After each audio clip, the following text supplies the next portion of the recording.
Hello everyone, welcome back to my channel. मेरा नाम है चित्रा सिंह और मैं एक टैरो कार्ड रीडर हूँ। आज हम बात करने वाले हैं पाइसेस यानी कि मीन राशि के अगस्त मंथ प्रेडिक्शन की, मतलब कि अगस्त का मंथ उनके लिए कैसा रहेगा। तो चलिए शुरू करते हैं आज का वीडियो। सबसे पहले देख लेते हैं कि क्या कार्ड्स आए हैं पाइसेस के लिए। तो कार्ड्स हैं ये है सेकंड कार्ड और ये है थर्ड कार्ड। तो अकॉर्डिंग टू द कार्ड्स, ये कार्ड्स कहते हैं कि आपका जो ये मंथ है आज का अगस्त का, वो आपके लिए बहुत ही अच्छा, बहुत ही वंडरफुल रहने वाला है, चाहे वो आपके पास करियर पॉइंट ऑफ व्यू से हो या फिर अदरवाइज। ठीक है, आपको आपके फ्रेंड्स, आपके जो कलीग्स हैं, उनसे बहुत ही अच्छा सपोर्ट मिलेगा। वो बहुत ही हेल्पफुल होंगे, वो आपको मोटिवेट करते रहेंगे या फिर आपके आसपास एक पॉजिटिव माहौल बना के रखेंगे, जिससे कि आपको काम करने में भी अच्छा लगेगा अगर आप अपनी प्रोफेशनल लाइफ में हैं, वर्क पर हैं तो, और आपको अगर आप घर पर हैं या फिर अपने फ्रेंड्स के साथ हैं तो भी आपको अच्छा ही लगेगा। ठीक है, अगर हम आपके करियर की बात करें तो जैसे कि मैंने कहा कि मंथ आपके लिए बहुत ही अच्छा है। जो भी टारगेट्स आपने सेट किए हैं वो आपके फुलफिल होंगे। जो भी अगर आप किसी भी तरीके का जॉब चेंज या फिर एक नई जॉब के लिए सर्च कर रहे हैं तो ये वक्त आपके लिए बहुत अच्छा है। बहुत ही सारी अपॉर्चुनिटीज़ आपको आपके सामने आती हुई दिख रही हैं। ठीक है, और अच्छी इनफैक्ट जो है पोजीशन है, अच्छी पोजीशन के साथ। ठीक है, और आपके पास इनफैक्ट करियर के बहुत सारे ऑल्टरनेटिव्स हैं। अगर आप एक सेकंड करियर भी साथ साथ, एक ऑल्टरनेट करियर भी साथ साथ रखना चाहते हैं तो उसके लिए भी आपके सामने बहुत ही अच्छे और बहुत ही ज़्यादा ऑप्शंस अवेलेबल होंगे। ठीक है, जो भी आप करेंगे आप उसमें सक्सेसफुल होंगे। ठीक है, और करियर वाइज तो जो आपका टाइम है वो बहुत ही स्थिर दिख रहा है। आपको कोई भी प्रॉब्लम फेस नहीं होगी।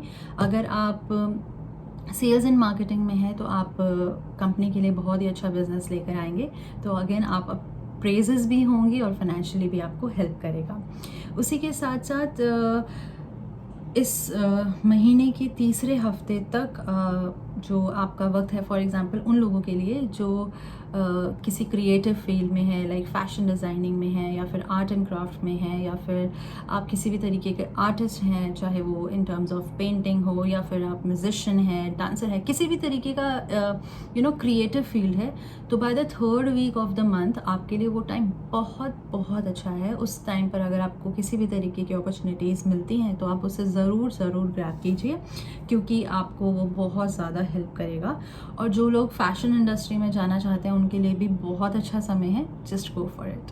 अब हम बात करते हैं आपके फाइनेंसेस की। तो आप अपने फाइनेंसेस को थोड़ा सा ध्यान से केयरफुली जो है उसके साथ डील कीजिए। अपना एक अच्छे से बजट बनाइए जो आपके कार्ड्स बताते हैं।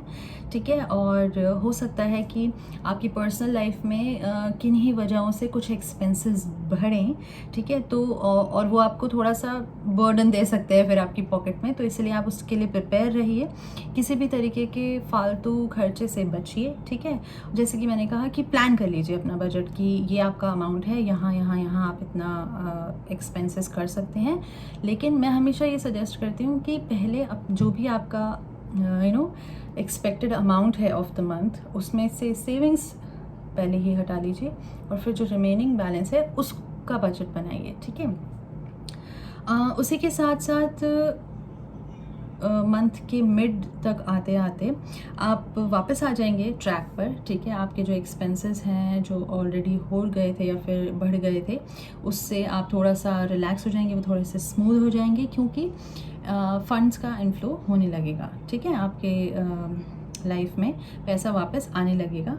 तो आप किसी ऐसी चीज़ पर इन्वेस्ट कर सकते हैं जो आपको अच्छा रिटर्न दे रही हो। ठीक है, उसी के साथ साथ जो भी आप प्लान कर रहे हैं अपनी फाइनेंशियल ग्रोथ के लिए, उसे सिर्फ प्लान मत कीजिए, उसको एक्शन में भी लेकर आइए। ठीक है, अगर आपको आपके बिज़नेस के लिए कुछ अमाउंट चाहिए होगा तो आपके पास इनफ सेविंग होगी इस मंथ में कि आप अपने बिज़नेस में उसको यूज़ कर सकें।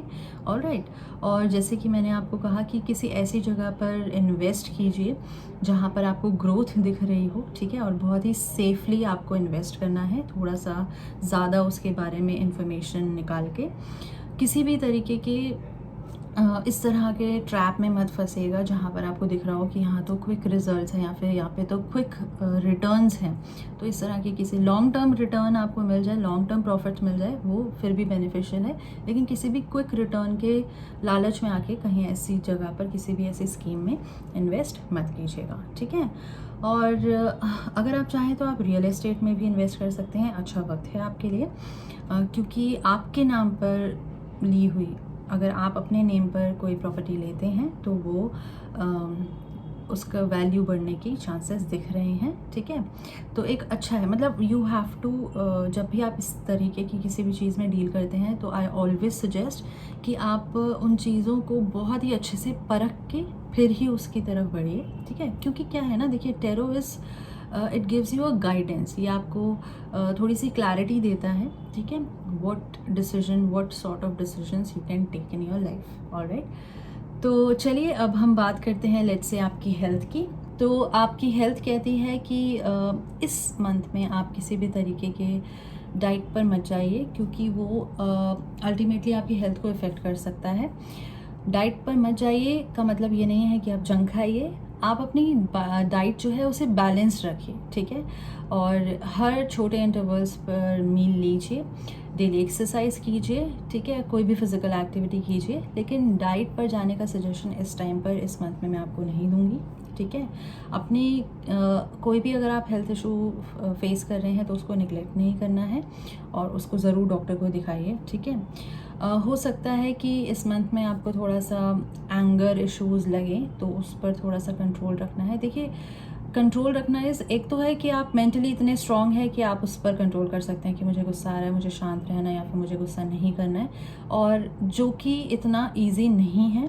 It takes a lot of practice कि आप अपने मन को, अपने दिमाग को उस कंट्रोल में ले आएँ कि आप जो रिएक्ट करना चाह रहे हैं या फिर जो बॉडी आपकी रिएक्ट आपको करवाना चाह रही है उस पर आपका कंट्रोल हो। वो इतना आसान नहीं होता, उसमें वक्त लगता है। और वो वक्त, मतलब वो वक्त क्यों लगता है या फिर वो कैसे हो सकता है, मेडिटेशन से हो सकता है, योगा से हो सकता है। तो आप ऐसी किसी चीज़ में इन्वॉल्व हुई जिसमें आप अपने दिमाग को और अपने दिल को अपने कंट्रोल में लाना सीख सकें, ठीक है। तो आप वो सब चीज़ें भी ट्राई कर सकते हैं। और पॉजिटिव फ्रेम ऑफ माइंड ऐसे ही रह सकता है, हो सकता है आपको बुक्स रीड करके पॉजिटिव फील होता हो, रिलैक्स फील होता हो, तो जो भी चीज़ आपको रिलैक्स करती है वो कीजिए।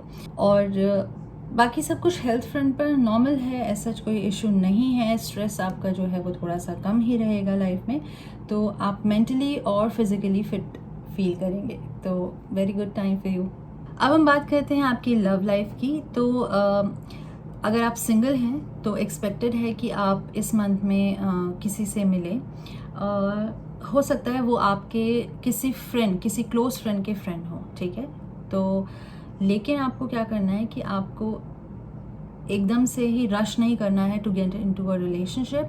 आपको उन्हें समझने की ज़रूरत है, उन्हें जानने की ज़रूरत है, फिर ही आप एक नेक्स्ट स्टेप ले सकते हैं कि आप क्या इनके साथ रहना चाहते हैं, या आपको इनके साथ वक्त बिताना है, या फिर आपको इनके साथ इन्वॉल्व होना है, ठीक है। First thing.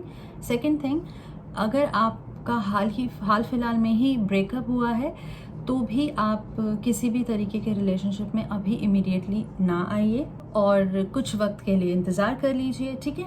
उसी के साथ साथ अगर आप मैरिड हैं तो आप दोनों के बीच में, आपके और आपके पार्टनर के बीच में चीज़ें सॉल्व होती हुई दिख रही हैं, ठीक है। लेकिन आपको अपनी तरफ से एफ़र्ट्स लगाने पड़ेंगे, ज़्यादा एफ़र्ट्स लगाने पड़ेंगे ताकि चीज़ें थोड़ी सी सॉल्व हो जाएं।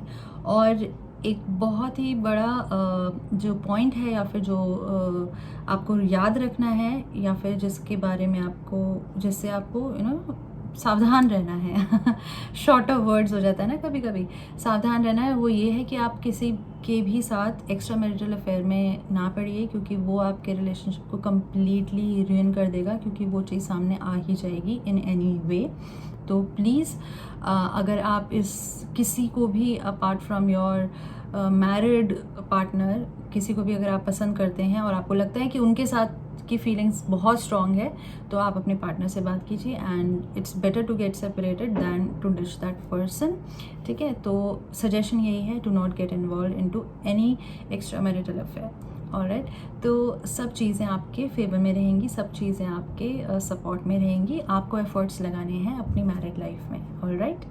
तो ये हमने बात की पाइसेस यानी कि मीन राशि की। आई होप आपको मेरा ये वीडियो अच्छा लगा। अगर आपको मेरा ये वीडियो अच्छा लगा तो प्लीज़ इसे लाइक कीजिए, शेयर कीजिए, सब्सक्राइब कीजिए मेरे चैनल को, बेल आइकन दबाइए ताकि आपको मेरे न्यू वीडियोस की नोटिफिकेशंस मिलती रहें। और साथ ही साथ आप मुझे कमेंट करके बताइए कि आप कितना रिलेट कर पाए हैं मेरी इस रीडिंग के साथ। तब तक के लिए बाय बाय।